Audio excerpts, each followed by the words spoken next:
Hello, my name is Summer Human, and in this presentation, I will be giving an overview of the beautiful country of Brazil. I will be discussing several aspects of Brazil in order to give you a more wholesome view of the country itself. I will first get into a general overview with the geography of the country and some general facts. Then I'll get into how the country itself got started. I'll then review religion, which I believe is an important feature of the Brazilian people. Next, I'll dive into several contemporary issues, being LGBTQ rights, universal health care, diving into wealth inequality a little bit there, and ending on indigenous rights. Lastly, I'll be giving a reflection of the country.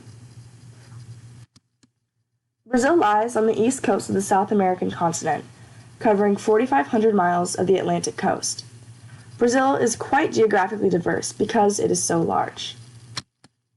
In the northwestern portion of the country lies the immense Amazon rainforest and Amazon River. But there are also pampas, mountains, and coastal plains to the southeast.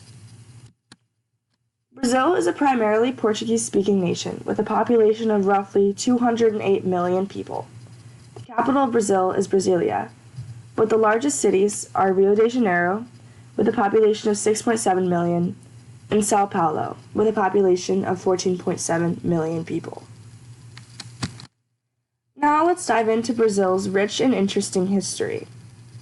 Europeans first began settling in what is now known as Brazil in the 16th century.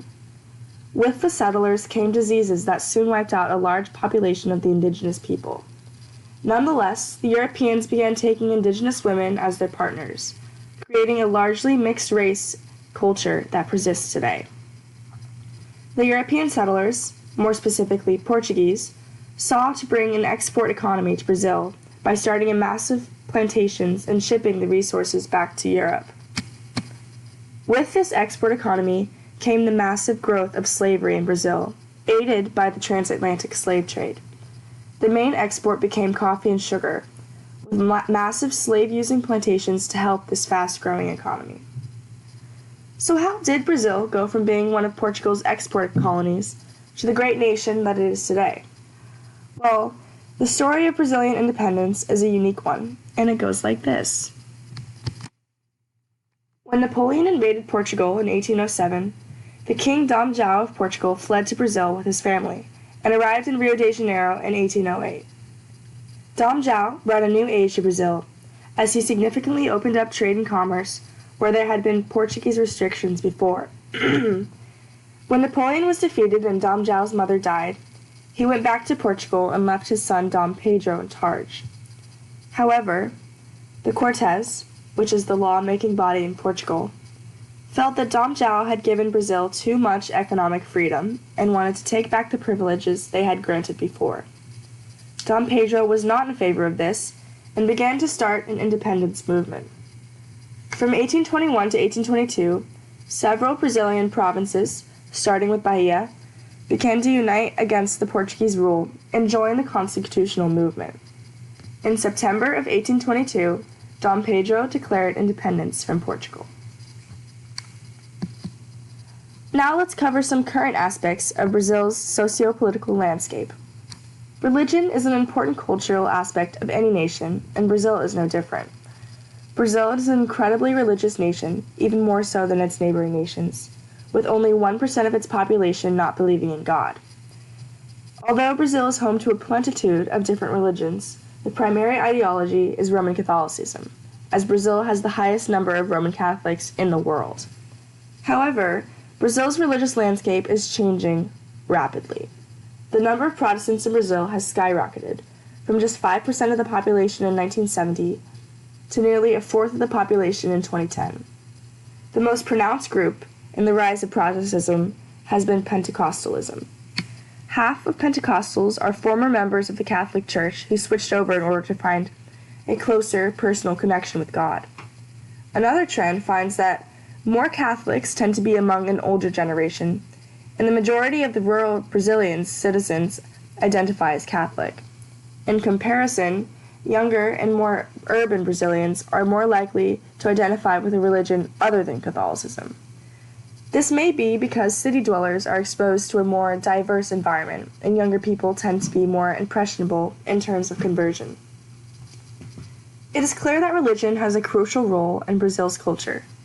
So how does this affect the LGBTQ community in Brazil?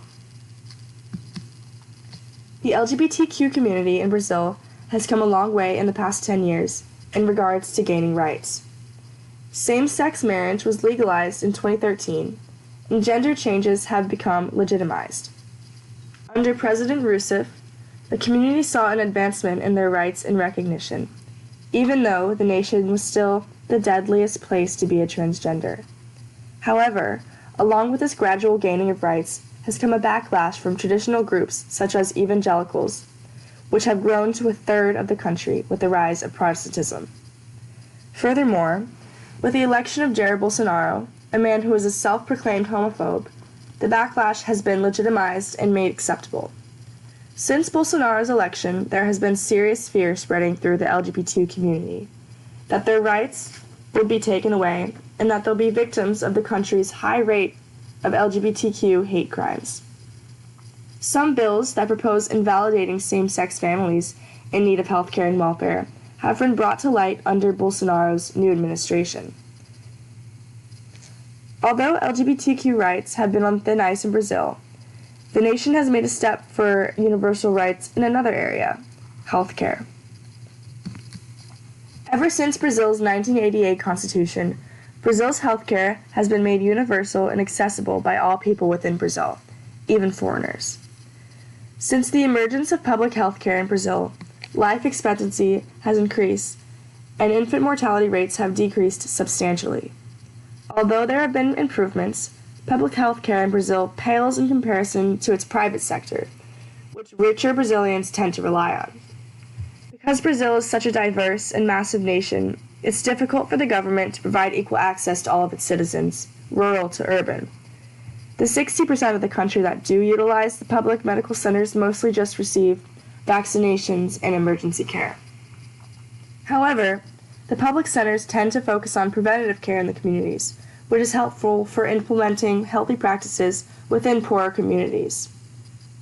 Looking toward the future with the new emergence of a new far-right leader in Brazil, it's hard to say where the Brazilian healthcare system will go, but we can hope that it'll continue to improve the lives of millions of Brazilians. Some Brazilians that may find it hard to find a healthcare center would be indigenous groups. Since colonial times, European elites have used their technologies and economic influence to take advantage of the indigenous peoples of Brazil. Even after the Brazilian Revolution, wealthy white men have found other ways to assert their dominance, especially through agribusiness and mining, in which they have seized much of the land that historically belonged to the Guarani tribe. The current Brazilian government has a specific department that deals with indigenous affairs, named FUNAI. Just a couple years ago, President Temer stripped funds from FUNAI and has sided with mining, logging, and agribusiness companies that serve to boost the Brazilian economy. Because these large corporations are seizing historically indigenous land and the natives are searching for means to get by, they often work on these large farms under inhumane and slave-like conditions. Several indigenous advocacy group leaders have faced death threats, and several more have faced murder. However, as this issue comes to light, indigenous land right groups gain more and more supporters. With the balance of organization and widespread support, these groups may finally acquire the land and rights they need and that they rightfully deserve.